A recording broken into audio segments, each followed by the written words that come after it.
Hello, magandang umaga po. Welcome sa ating morning briefing. So to start, let me share my screen with you.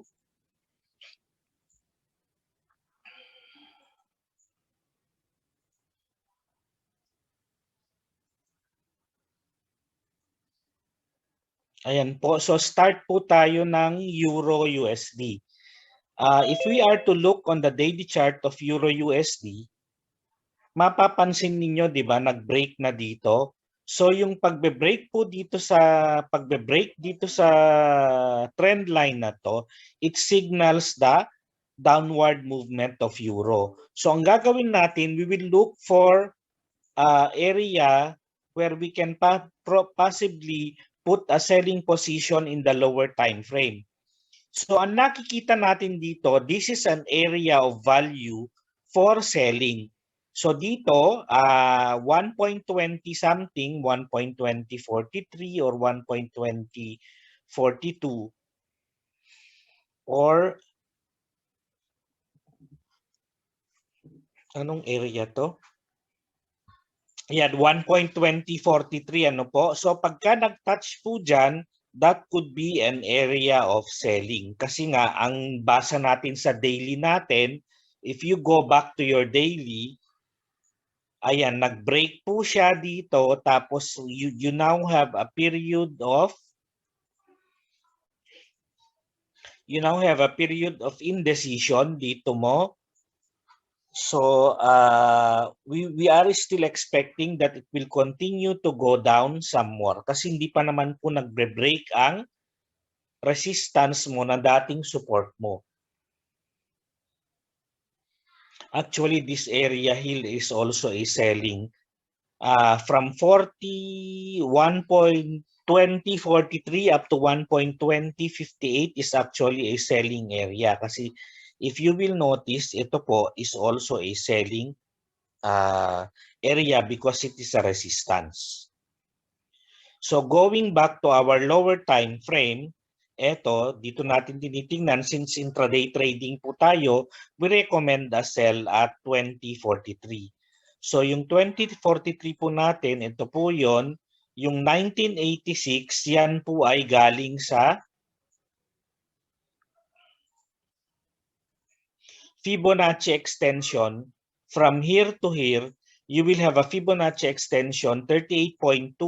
These are the price levels to consider. 38.2, 50%, and 61.8.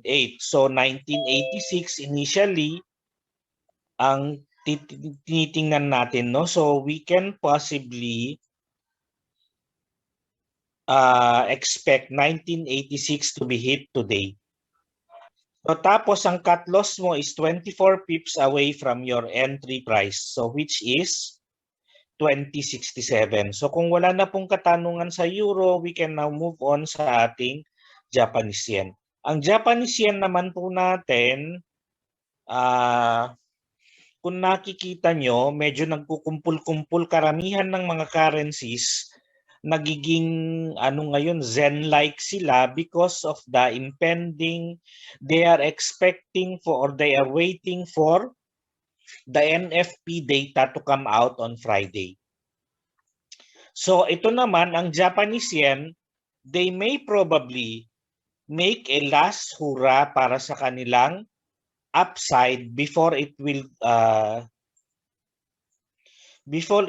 turn down to a possible correction sa gap or a possible correction dito sa trend line na to.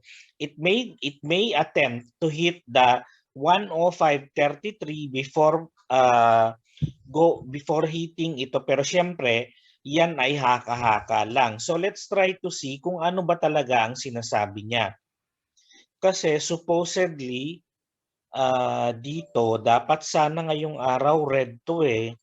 Kasi if you look at this can be considered as your spinning top, a period of indecision. Tapos titingnan mo to, kumbaga parang evening star sana to. So tapos malapit ka sa resistance, kaya po dapat itong bar na to ngayong araw dapat pababa. I'm just wondering why hindi pa siya bumababa. So kung titingnan natin itong 4 hours mo, patuloy pa rin naman ang pag-akyat niya. Actually, may triangle siya dyan eh. Yung triangle niya dyan ay mas lalong na-enhance dito. Mas naging obvious dito, ano? So if you see a triangle formation without any flat side, normally, ang breakout niyan is the direction of the previous trend. So you just assume that it will break out in the direction of the previous trend. The previous trend is uptrend, so kung yan ay magbe-breakout po dyan, ang area of value mo ngayon ay ito dapat. That is the only area of value that you can get, either that or this, pero this one is too far away. By the time it reaches this, market structure would have been broken and hindi na up ang basa mo, magiging pababa na ang basa mo.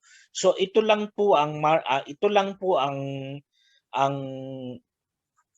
ito lang ang area of value na pwede niyang i-touch that does not break the market structure. So, kung dito tayo magbabay at 104.98, our expected liquidation will be at 105.28 and our cut loss is at 104.86. Bakit 105.28? Ang 105.28 po ay galing dito sa triangle. Yan. So kung ito yung triangle mo, you just move that, you will get the 105.28.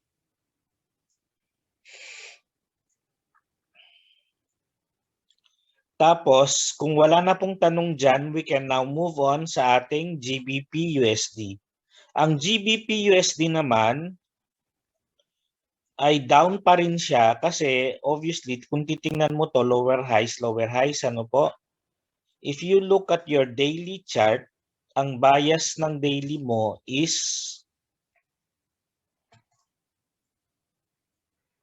paakyat.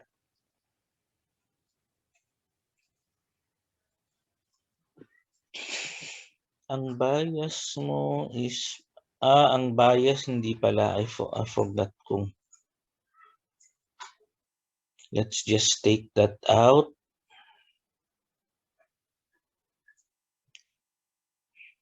Intact pa rin naman, no? Ito yung wedge formation na matagal nang ginawa ng ano mo, ng ayaw lang ma-erase.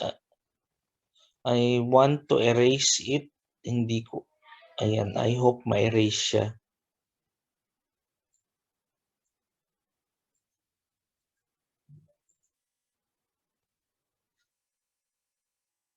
Well, kung ayaw niya, bahala siya.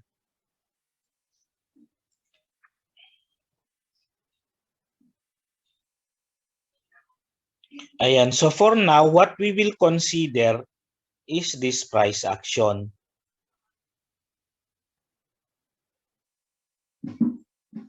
So ito po yung i-consider natin na ginawa po niya. Ano po? Itong since we are in the hourly, ayaw magsipag-erase. Pasensya na po kayo ha, medyo madumi ang chart natin ngayon kasi hindi ko ma-erase yung mga lines.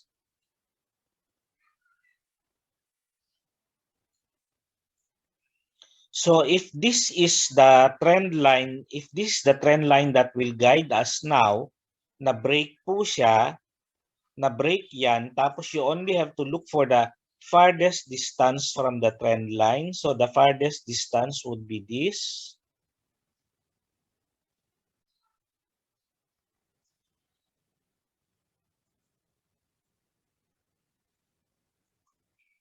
Project it from the point of breakout.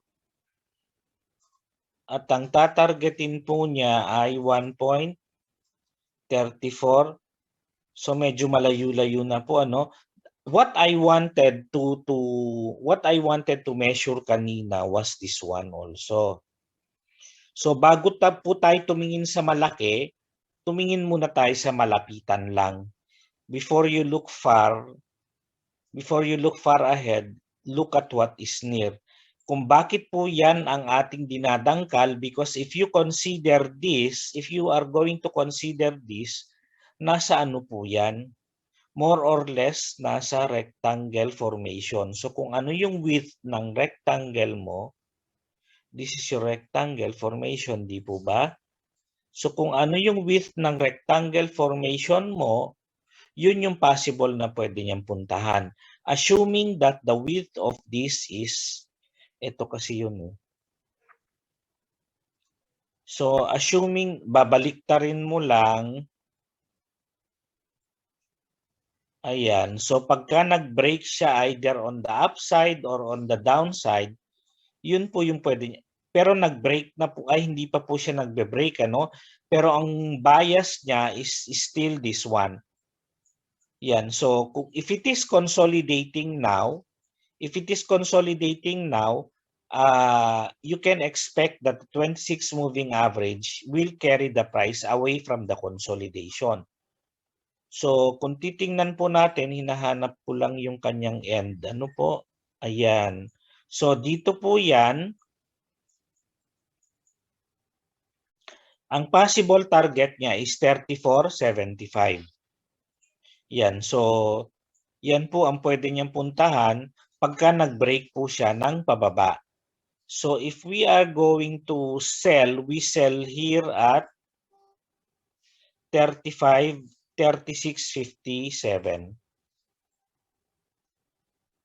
Yan, 36.57, 58 area. Ang target mo is 34.75 or 34.70. Yun po ay galing dito sa dinangkal natin na line from this high of the rectangle to the low of the rectangle. Yan po. Diyan po nakuha ang 34.70. Tapos yung cut loss mo sa hourly mo, ang ATR mo dyan, obvious naman po, no, na, ay, dali.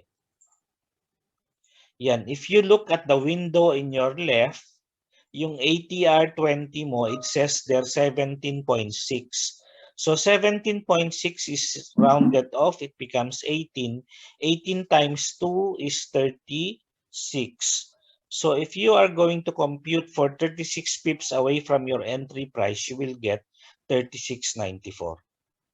So kung wala na pong katanungan sa ating British pound, we may now go to our AUD-USD. Ang AUD-USD naman po ay mukhang paakyat. Kasi ito nga,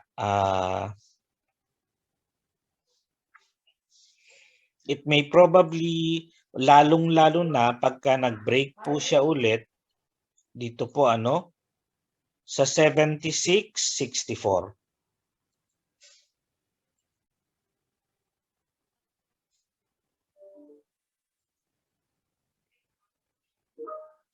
So now it's doing at 76.44.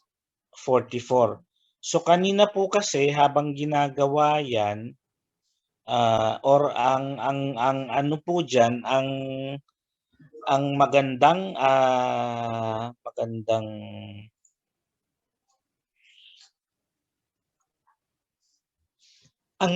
entry price diyan, pagka nakita mong nagkukumpul-kumpul yang presyo, nagko-consolidate, lagi po nating sinasabi that you should be guided by this moving average. So kung nag-guide ka ng moving average na to, ng 26-day moving average during the consolidation, etong consolidation na sinasabi ko, pagka nakakita ka ng clear na consolidation na matagal nang nangyayari, dun nagiging effective yung it's the 26-day moving average that will carry the price away from, case in point po, ito. Kung i-move natin ito, triangle po yan, ano? Ay, triangle, sorry. Rectangle formation po yan, di po ba? O yan, I hope you agree with me that this is rectangle formation, ano po? So, this is a consolidation. So, it is during the consolidation, it was the 26-day moving average that broke the price away from the triangle. Tapos, nung nag-break siya,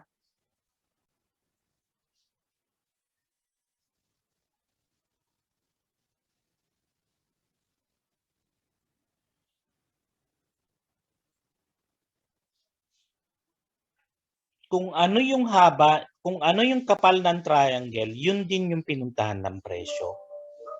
So, yun lang po ang sinasabi ko sa inyo.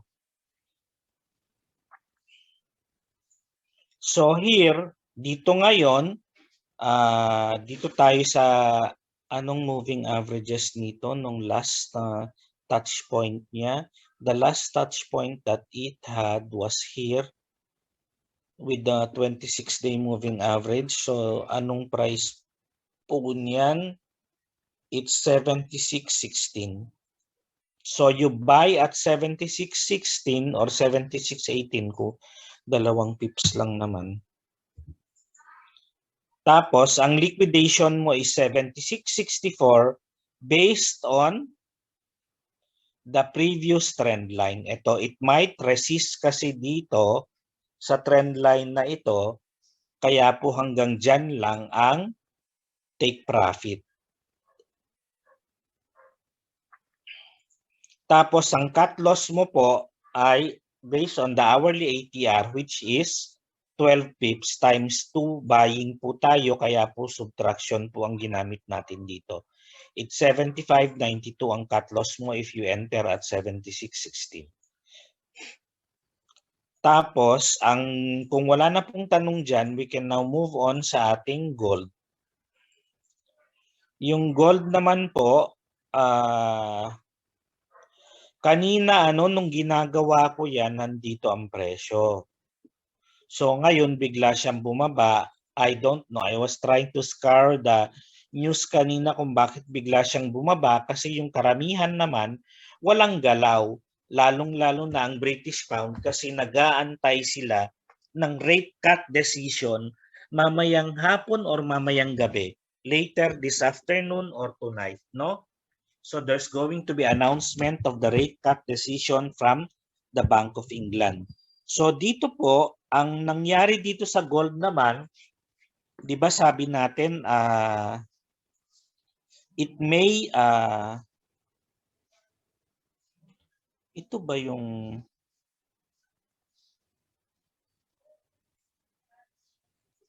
ano ko lang ha, just to be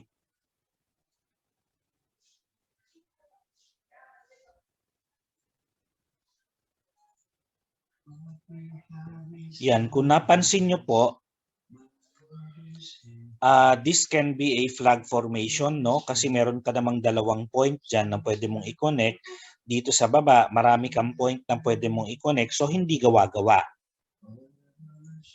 Hindi imagination yung formation. So, if you are going to get the pole of this flag formation, ito yung pole niya.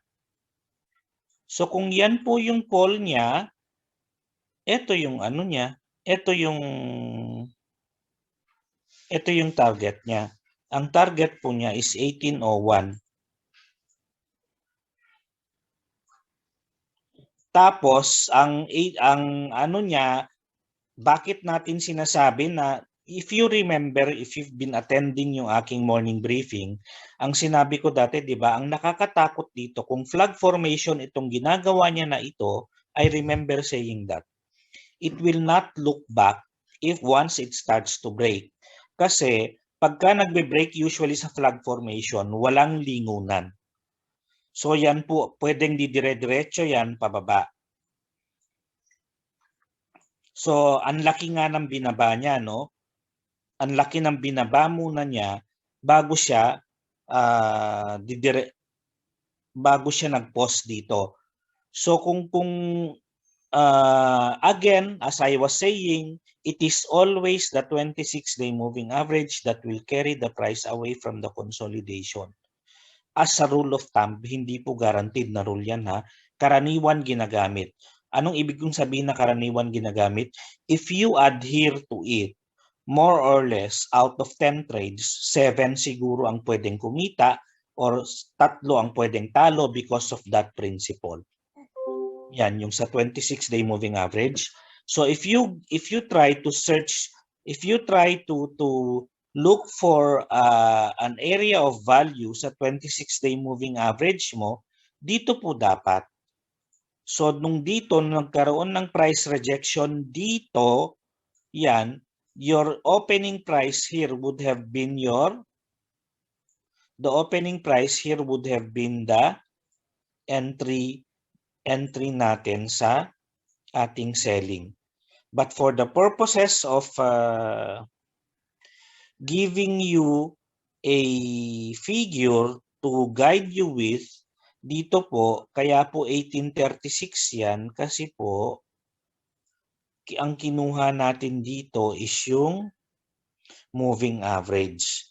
So yung moving average dito, kung sakali man na dito ka nag-abang at hindi ka niya naabutan, hindi naman ako inabot di wala rin akong kita. Okay, kung wala kang kita, hindi ka nakapag-trade, opportunity lang ang nawala sa'yo. So don't fret about it. Mainam na ikaw ang nag-aantay ng presyo, na balikan ka ng presyo, kesa ikaw ang naghahabol ng presyo. So dito, pag hindi inabot yung limit order mo, then you just let it go. You know, you still have some other opportunities in the market. Unlike kung naghabol ka, nung nag-break dito, naghabol ka ng selling mo, ngayon nandito ang presyo. Paano kung mag-correct yan hanggang dito mamayang hapon? Kasi if it will correct up to here this afternoon, hindi pa naman po broken ang market structure. It will still be a valid formation kasi kung mag-correct yan hanggang dito mamayang hapon, then ito hindi na siya flag formation. It will become an accumulation pattern of a triangle. So for now, ang ano po natin, kasi wala pa naman, wala pang market structure na broken. So ang assumption muna natin is magpa-flag siya. Ang target niya is 1801 or 1805. Yan, 1801, 1802 something. Ano lang ako, may disparity lang sa pagdadangkal ng presyo. Yan, tapos ang cut loss mo is 1844 which is actually $8. Yan, so yan po ang gold natin. Kung wala na pong katanungan, we can now move on sa ating economic calendar. So what are the things to expect for this afternoon? You have retail sales, consumption data po ito.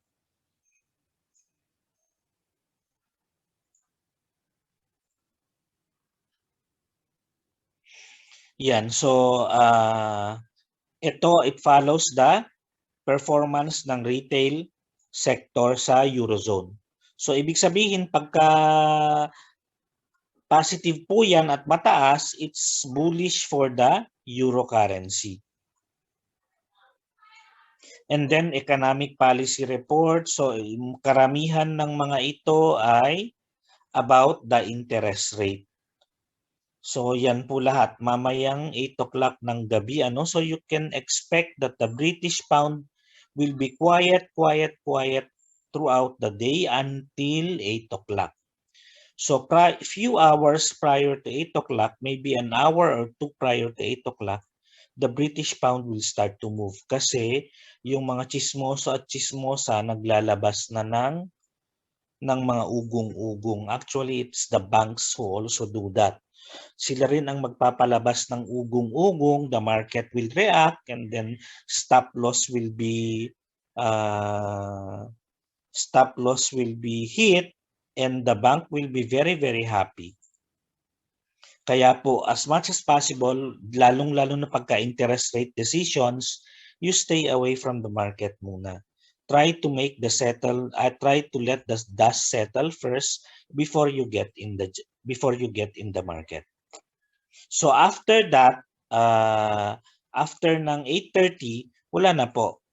Non-farm payroll, non-farm productivity, jobless claims, ito kahit hindi red, usually gumagalaw pa rin ang market, nagre-react pa rin ang market dahil dito sa jobless claims. Kasi ang jobless claims is a leading indicator and it precludes consumption data.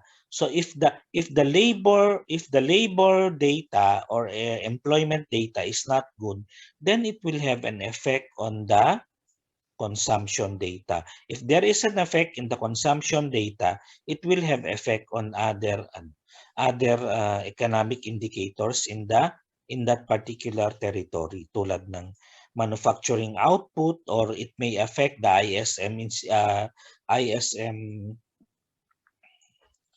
ISM pre-MI, and or it will also may affect the will also have an effect on industrial production data. So yung mga yon, no? Domino effect ang nangyayari. Kaya po binibigyan ng halaga ang jobs data sa US. Kasi it is a leading economic indicator, leading other indicators. So kung wala na pong tanong, I would like to thank you all for joining me this morning. And kung may tanong po, feel free to